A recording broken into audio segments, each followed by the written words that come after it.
Une source militaire a indiqué que les forces armées libyennes ont abattu tôt vendredi un hélicoptère de guerre dépendant de l'OTAN face au littoral de Zleten.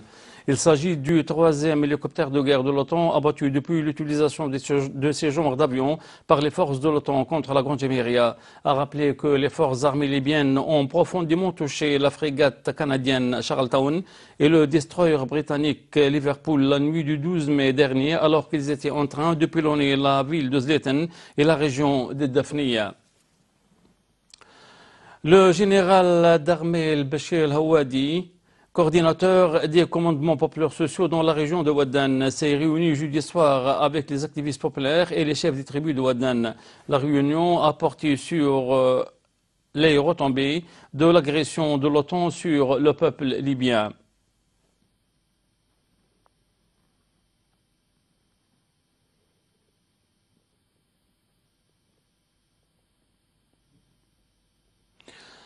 D'autre part, les masses populaires de Ouaddan sont sorties à l'issue de la réunion en foule très nombreuse pour exprimer leur soutien total du guide de la révolution Muammar Kadhafi et se sont déclarées prêtes à porter les armes et à confronter les agresseurs atlantistes et leurs agents et à purifier la terre libyenne des sales conspirateurs.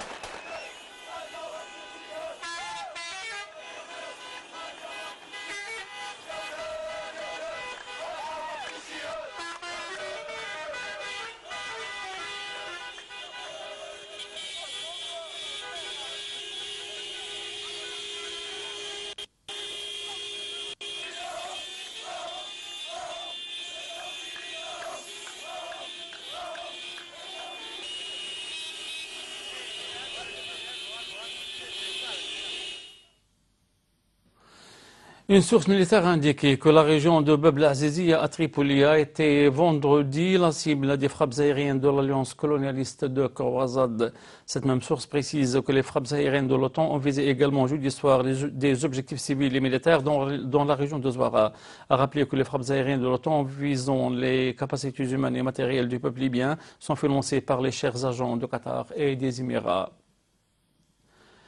Le comité parlementaire africain d'enquête a tenu jeudi une réunion avec un nombre de cultivés libyens. Au début de la réunion, le président du comité, Chief Sharon Bria de Zimbabwe, a donné des explications détaillées sur la nature de la mission du comité, précisant que le comité présentera au Parlement africain un rapport détaillé sur la Libye, soulignant que ce rapport, qui sera très objectif, contribuera dans le renforcement de la carte de la route de l'Union africaine qui stipule l'arrêt immédiat du combat. De son côté, le secrétaire de l'Association générale des artistes libyens a exprimé dans son intervention la condamnation de tous les cultivés libyens du bombardement atlantiste de la bibliothèque de l'ordre général des radios de la Grande Jameria. Quant au professeur de philosophie, le docteur Abou Dabous, il a donné au comité des explications détaillées sur ce qui s'est passé en Libye suite à l'assaut donné par les bandes criminelles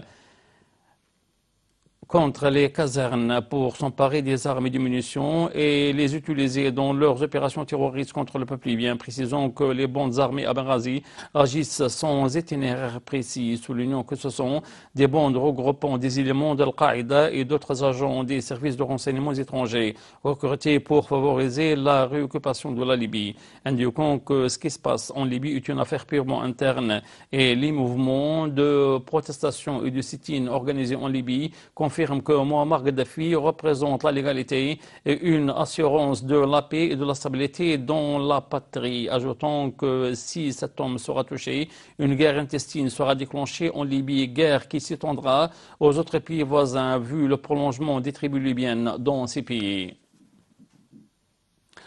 Les masses du peuple libyen poursuivent leur sit-in ouvert entamé à Bab el-Aziziya depuis le déclenchement le 19 mars dernier de l'agression colonialiste de Croisade contre le peuple libyen. L'arrivée toujours en surcroît des masses libyennes à Bab el-Aziziya confirme leur ferme engagement à résister à l'agression colonialiste et au complot impérialo-réactionnaire visant la stabilité de la Libye et son unité nationale. Dans un télégramme adressé au guide de la révolution, les manifestants à Bab el-Aziziya ont exprimé leur grande fierté du contenu de l'allocution du guide de la révolution adressée mardi dernier au monde, précisant que cette allocution consolide le ferme engagement des masses libyennes à défier les frappes aériennes de l'alliance atlantiste de Croisade et aller de l'avant sur la voie de la purification de la grande patrie des agents lâches mercenaires de l'impérialisme et de la réaction.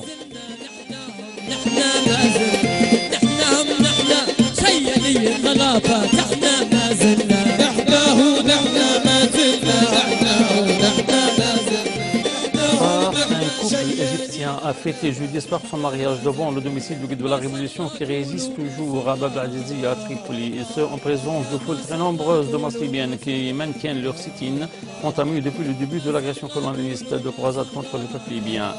Une soirée folklorique égyptienne et libyenne a été organisée à l'occasion. Dans leur slogan, les masses égyptiennes participant à cette soirée musicale ont hautement apprécié la résistance héroïque du peuple libyen à cette agression criminelle. Rappelez qu'un mariage d'un couple syrien a été fêté jeudi dernier à Bab el-Azizi.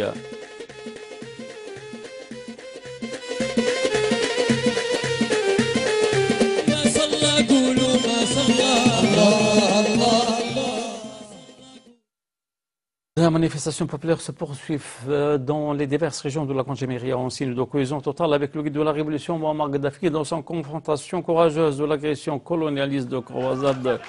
Dans leur second, les manifestants qui ont porté les portraits du guide de la Révolution et les drapeaux verts ont hautement acclamé la révolution du Grand Fatah et son guide Mohamed Gaddafi et se sont engagés d'être les soldats fidèles de la révolution du Grand Fatah et les défenseurs de ces acquis civilisationnels réalisés dans tous les domaines pour le peuple libyen grâce à cette grande révolution. Dans leur communiqué, les manifestants se sont engagés de contribuer dans la purification de la terre libyenne de tous les agents lâches de l'impérialisme et de la réaction arabe. Dans ce cadre, les masses populaires à Chabit Sibha sont sorties tôt vendredi en flotte très nombreuses pour manifester de nouveau leur cohésion totale avec le guide de la Révolution, Kadhafi. Dans leur slogan, les manifestants qui ont porté le portrait du guide de la Révolution et les drapeaux verts ont insisté sur leur défi de l'agression colonialiste de croisade et sur leur engagement à se sacrifier pour que la patrie demeure à jamais libre et indépendante. Par ailleurs, les masses populaires dans la ville de Jmel ont manifesté jeudi soir et ce en expression de leur cohésion totale avec le guide Mohamed Gaddafi dans sa confrontation de l'agression colonialiste de croisade qui a dépassé toutes les limites de la légalité internationale à travers ses attaques des citoyens innocents et de l'infrastructure de la Libye. Dans leur slogan, les manifestants se sont engagés de résister à l'agression colonialiste atlantiste jusqu'à la purification de la terre libyenne de tous les agents de l'impérialisme et de la réaction arabe.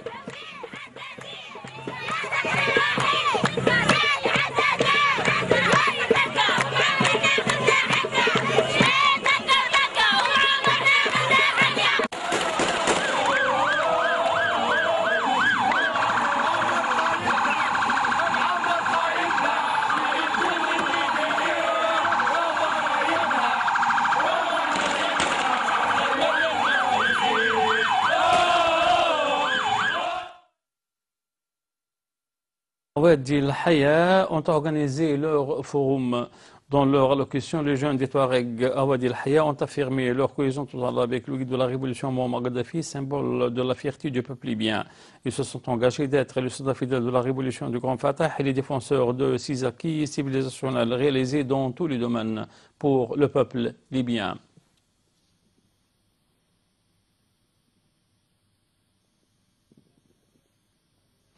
Et pour terminer, après fin jeudi, dans la région de la Sab'a, la session d'entraînement des femmes libyennes sur l'utilisation des armes. Dans des déclarations, les promus se sont engagés de faire face avec force à l'agression colonialiste de croisade et de contribuer dans la libération de la terre libyenne de tous les agents lâches de l'impérialisme et de la réaction.